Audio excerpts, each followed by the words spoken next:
Hi guys, welcome back. Today we'll talk about slow speed turning.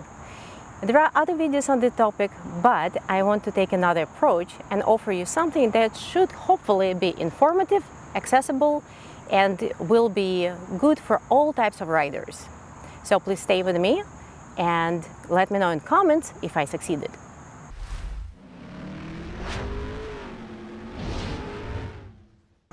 We will cover material from basic to advanced. Even if you master just basic level, that should give you enough to do the tight turns at the end.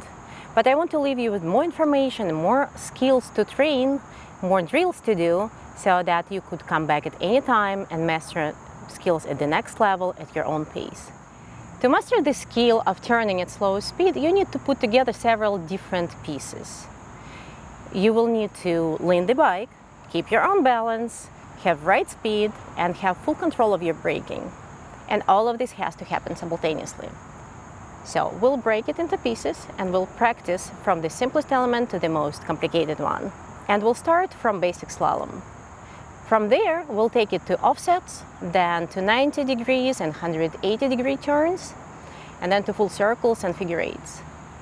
I will split this series in several videos so that you have simple exercises to practice. This way you can do them at every opportunity, whether you're going to work or you're out for your ride on Sunday. Frequency is more important in this case.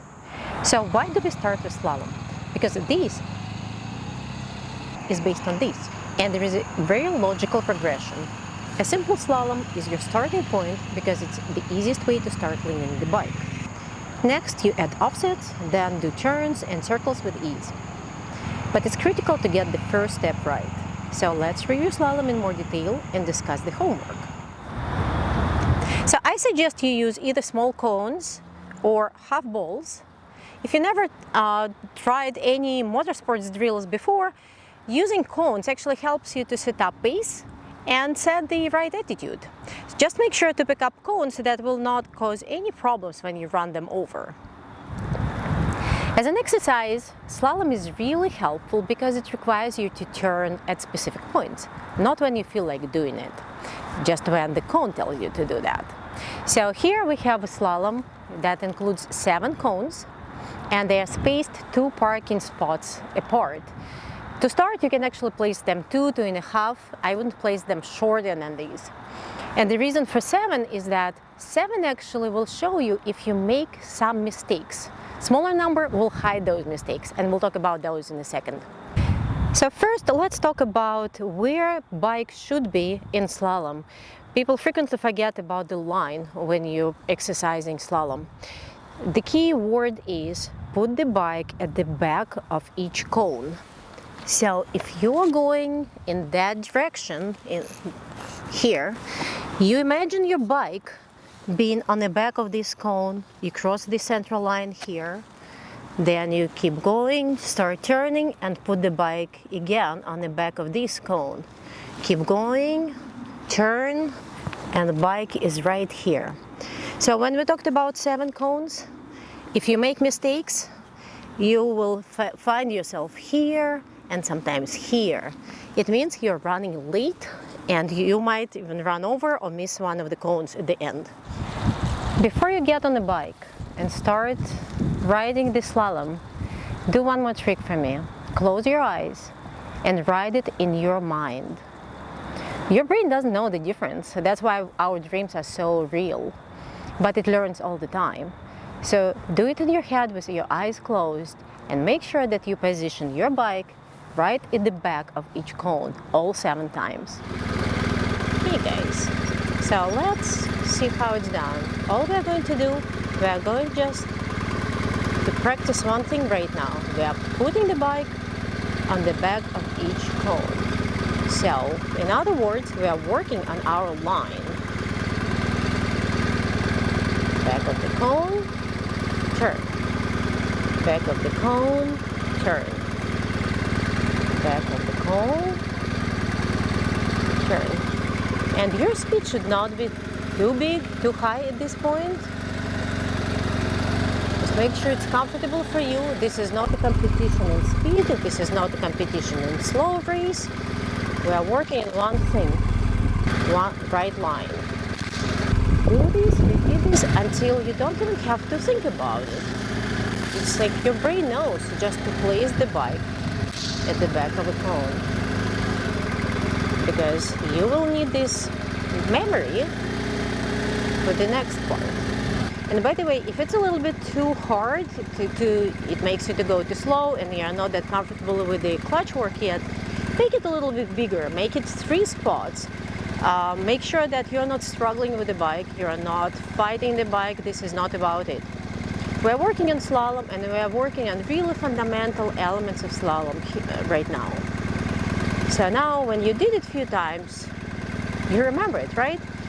And one of the tricks is to look at the very last cone in the slalom and do exactly the same, just keeping your eye on the last cone. So again, we are going slow. We know that we are turning and crossing the line in the back of each cone, but our head is focused on the last cone. Remember, you're going in a straight line, so there are no surprises. Just on the back of each cone and looking at the very last one. So I want you to do this 3, 4, 5 times, as many as you want, just so that you continue feeling it. But would it feel natural? Would it feel easy? Probably not. And the reason is because we're not leaning a bike and we are looking for that nice, natural, easy feeling when we're turning. So what does it take to get there? Before I show you how this is done, I want to talk about theory. If you're not interested in this, you can skip a few minutes ahead. Though I really recommend you stick with me, because this piece of theory is absolutely fundamental to understanding how motorcycles are controlled. So why do we need to lean the bike in slalom? One of the reasons that people typically mention is that it makes your turns tighter, which leads to less space needed between the cones.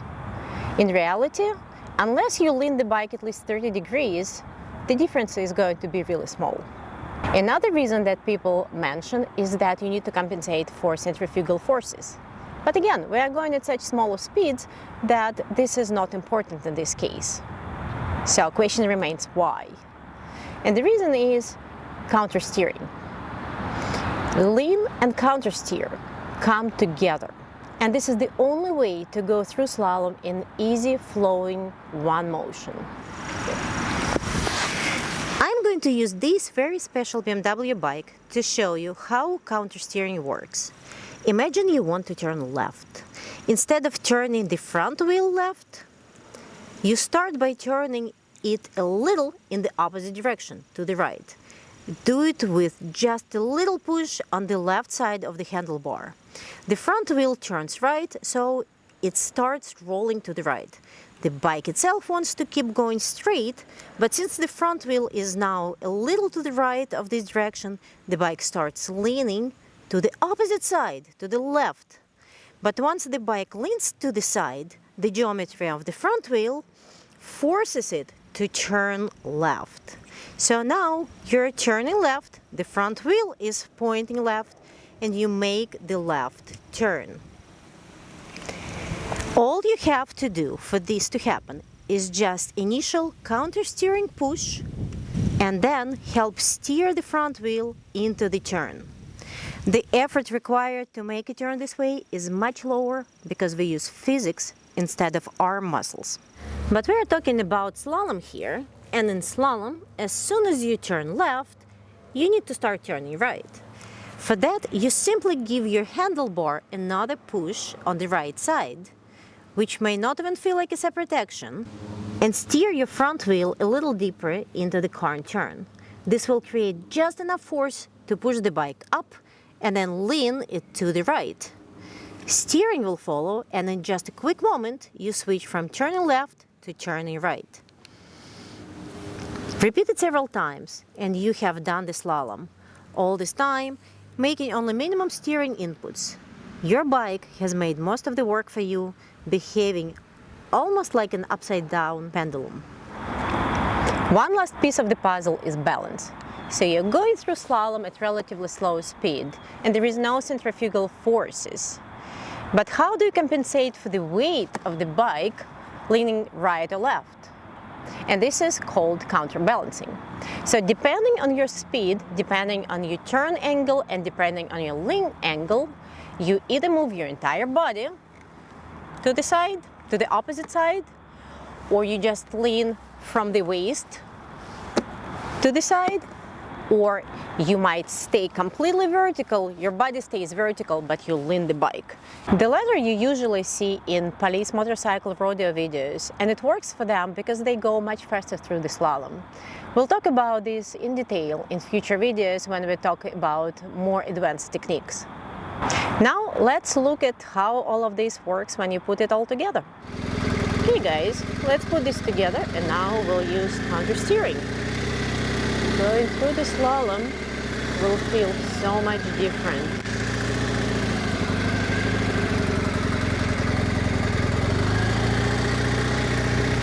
Initially, do not try to push through the slalom, just try to feel the bike leaning, and then you can add more and more speed, more and more lean. When you start practicing, see how it feels. Try to be one with the bike. Some people say it's like dancing. Maybe. It feels really good when it's done right.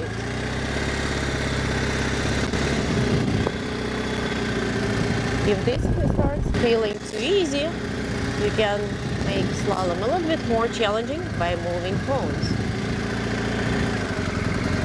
You can make it more interesting by moving every second cone a little bit more inside. That will give you a little bit of set. So let's see. Now it will require a little bit more lean to go in.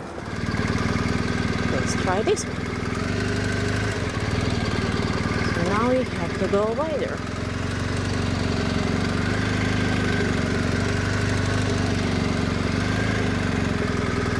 And now guys, you just tapped on the offsets. That's the next element that we'll cover in the next video. Of course it's more fun than just a straight slalom.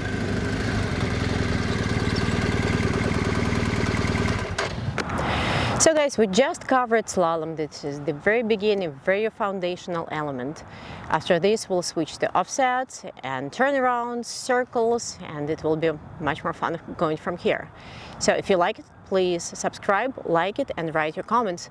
I'm really curious about your thoughts, about your challenges, so please make sure to write those to me. Thank you so much, and thank you for watching.